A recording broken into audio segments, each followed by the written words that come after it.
Mas ki putih-putih ki jane apa to Mas kok ngedeni wong ae? Dene wong piye to iki ngeget-gete kancane argene kopi dayo ya. Oh alah, jajal sepilno gurimu kuwi lho, apa putih-putih wi jane?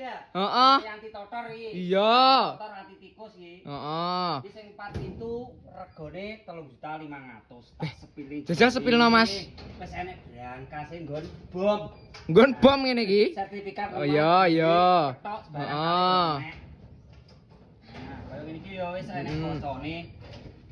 Jojis. Oh ki gantungan klambi ngono ke to Mas ki? Gantungan klambi gamis sing motife macan. Heeh. Nah, iki wis enek steadinge bawahe. Laci ya. Kene ya enek lipatan bajune wis enek 1 2 3 4 papat. Nah, iki pilih iki oleh we. Sing 3 pintu ki pira Mas? 3 pintu sliding regane 3.300.000. Sik Mas, lagi ki kamarku ki ning tingkat loro. Lagi ki piye nek barang sekemene gedene iki? Ya dibongkar pasang bisa no Mas. Oh, ki free perakitan berarti Mas. Free perakitan kok dirakitne karo ekspedisiku. Ya wis jajal terno Surabaya ongkire pira? Ongkir Surabaya gratis Mas, 3.300.000 teko nggon.